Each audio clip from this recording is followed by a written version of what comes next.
চীনের গুয়ানজুতে শেষ হয়েছে ৪৭টি দেশের দুদিনব্যাপী শিক্ষা সম্মেলন। সম্মেলনে অংশ নেওয়া প্রতিনিধিরা বলেছেন, উচ্চশিক্ষায় প্রতিটি দেশকে যৌথ গবেষণায় এগিয়ে আসতে হবে। শিক্ষা ও গবেষণায় প্রতিটি দেশকে সর্বোচ্চ বিনিয়োগের আহ্বান জানিয়েছে বাংলাদেশ। চীনের গুয়ানজুতে দ্বিতীয় belt and road Chinese university and overseas partner exchange conference. আয়োজক মালয়েশিয়া এডু। বিশ্বের ৪৭টি দেশের মধ্যে অংশ নেয় বাংলাদেশও। বাংলাদেশ থেকে বিশ্ববিদ্যালয় মঞ্জুরি কমিশন, বুয়েট, ঢাকা বিশ্ববিদ্যালয়, ড্যাফোডিল ইউনিভার্সিটি অংশ নেয়। বাংলাদেশ থেকে যোগ দেয়া প্রতিনিধিরা বলছেন, চীন বাংলাদেশের গুরুত্বপূর্ণ অংশীদার। বাংলাদেশি শিক্ষার্থীরা যাতে চীনের কাছ থেকে বেশি সুযোগ সুবিধা ভোগ করতে পারে সেই আহ্বান জানানো হয়েছে। এটার এক হচ্ছে যে education collaboration, exchange, research, publication, সেটা একটা ডাইমেনশন আছে। সাথে সাথে এই ইউনিভার্সিটিগুলোর যে পৃথিবীতে কন্ট্রিবিউশন, সেটা একটা ডাইমেনশন আছে। চাইনিজ ইউনিভার্সিটিগুলো সারা পৃথিবীর অন্যান্য দেশ থেকে বেশ ভালো ভালো ফ্যাকাল্টি নিয়ে আসছে এবং সাথে সাথে তারা ইন্টারন্যাশনালি ইউনিভার্সিটিগুলোতে কন্ট্রিবিউট করছে। এবং আমরা এখানে, আমি বাংলাদেশ ইউনিভার্সিটির গ্র্যান্ড কমিশন থেকে এখানে এসেছি। বাংলাদেশ গভর্নমেন্টেরও উচ্চ পর্যায়ে ইয়েরা এসেছে, অফিসাররা এসেছে এবং ডেফিনেটলি অন্যান্য জায়গা থেকে এসেছে। এই যে যোগাযোগ, এই যোগাযোগের মধ্য দিয়ে আমি বিশ্বাস করি এখান থেকে আমাদের অনেক কিছুই নেয়ার আছে। যে এক্সচেঞ্জ প্রোগ্রাম, জয়েন্ট রিসার্চ করার যে সুযোগ তৈরি হয়েছে, সেটা এক প্রশংসনীয় এবং এটা সদ্ব্যবহার করে আমরা আসলে বাংলাদেশের এডুকেশন সিস্টেমে এবং আমাদের রিসার্চে আরও এগিয়ে যাওয়ার জন্য একটা পথ হয়তো আরেকটা দ্বার খুলছে আমাদের জন্য। আমরা সবসময় পশ্চিমা বিশ্বের দিকে তাকিয়ে থাকি, চাইনিজ ইউনিভার্সিটিগুলো যেভাবে উত্তরণ হচ্ছে এবং তাদের শিক্ষা ব্যবস্থা, বিশ্ববিদ্যালয়ের যেসব ল্যাবরেটরি ফ্যাসিলিটিস, এটা অভূতপূর্ব। এখানে খুব উচ্চ পর্যায়ের আমাদের একটা বাংলাদেশি প্রতিনিধিত্ব আছে এবং এখানে শুধু ভাবের আদান প্রদান না, এখানে জ্ঞানেরও আদান প্রদান হচ্ছে। এবং এখানে সবচেয়ে বড় যে পাওয়াটা, যে আমরা গ্লোবাল সাউথ এখন গ্লোবাল নর্থের পরিবর্তে একটা যে স্টাডি ডেস্টিনেশন হতে যাচ্ছে, তো সেটা একটা বড় পাওয়া আমাদের জন্য।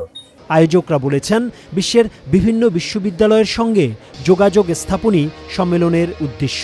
BRI belt and road Chinese centre যে মিশন আছে, যে ভিশন আছে, যে এডুকেশন, চাইনিজ এডুকেশনটা ওভারসিজে প্রমোট করা, এটার মাধ্যমে যে চায়নার যে এডুকেশন অপরচুনিটিগুলো আছে ওরা সবাই জানতে পারবে। সো এটাই আমাদের মূল উদ্দেশ্য, যে বিভিন্ন বাংলাদেশ সহ অন্যান্য যে সমস্ত ডেলিগেটসরা আসছে, চায়নার এডুকেশন সম্পর্কে, চায়নাতে স্কলারশিপ এবং চায়নাতে যে সমস্ত সুযোগ সুবিধা আছে এগুলো জানার জন্য বেসিক্যালি আমাদের এই প্রচেষ্টা।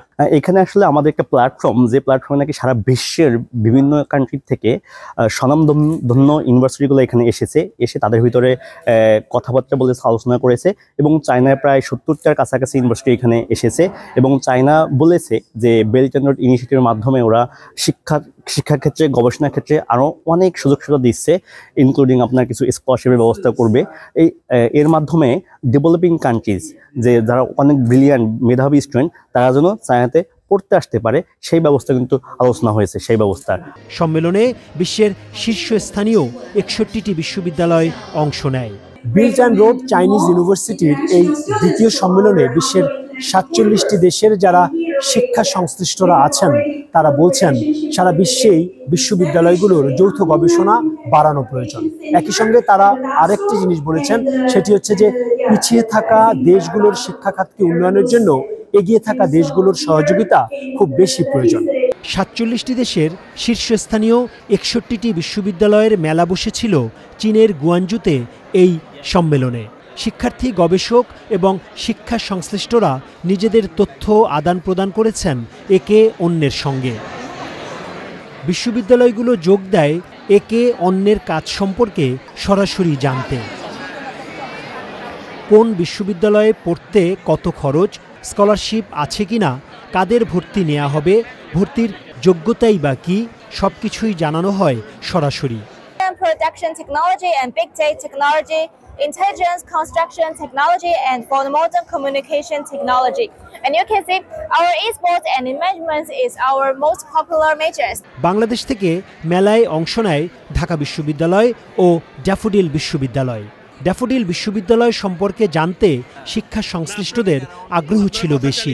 আমাদের ইউনিভার্সিটি সবগুলো হচ্ছে ইংলিশ মিডিয়ামে আমরা সবকিছু প্রোভাইড করতেছি। তো আমাদের চাইনিজ ইউনিভার্সিটির অনেক কোর্স, ম্যাক্সিমাম কোর্স আর দেখা যায় আবার ইংলিশ ল্যাঙ্গুয়েজে আছে। তখন যারা আসতেছে, সো আমরা কিছু আর কি আমাদের যে প্রমোশনাল ম্যাটেরিয়াল রয়েছে এগুলো দিয়ে আমরা চেষ্টা করতেছি তাদেরকে আকর্ষণ করার জন্য, এবং তারা আসলে আলহামদুলিল্লাহ আকর্ষণ হচ্ছে, এবং তারা অনেকেই আমার সঙ্গে কথা বলেছে যে আমাদের ফিউচারে আমাদের সঙ্গে কোলাবোরেশন করতে চায়, like student exchange programme, faculty exchange programme, short term programme তারা করতে অধিক আগ্রহী। চীনের বিভিন্ন ইউনিভার্সিটি এই মেলায় আসলো। এক এক ইউনিভার্সিটি এক একজন এক্সপার্ট, এবং তাদের যেই ইউনিভার্সিটি আসলো সব টেকনোলজি বেসড। কোনো আর্কিটেকচার, তারপর পেট্রোলিয়াম ইউনিভার্সিটি, তাদের nuclear university, high modern technology যেটা সমস্ত ডিপার্টমেন্ট এগুলো, এবং তাদের ইউনিভার্সিটি বিদেশি ছাত্র প্রচুর পরিমাণ লেখাপড়া করতেছে। অনুষ্ঠানের আয়োজকরা জানান এটি তাদের দ্বিতীয় আয়োজন। আগামী বছর চীনের শিক্ষা মন্ত্রণালয় বাংলাদেশে এমন আয়োজনে আগ্রহী। বিশ্বের সেরা তালিকায় থাকা 200টি বিশ্ববিদ্যালয়ের মধ্যে 68টি বিশ্ববিদ্যালয় এই কনফারেন্স হলের আশেপাশে এই মেলায় অংশগ্রহণ করেছে।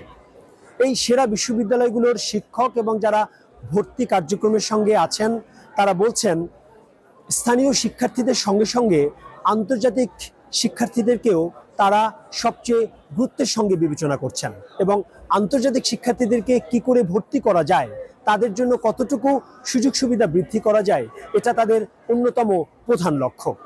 চীনের গুয়ানজুর কনফারেন্স হল থেকে মোস্তফা মল্লিক, চ্যানেল আই।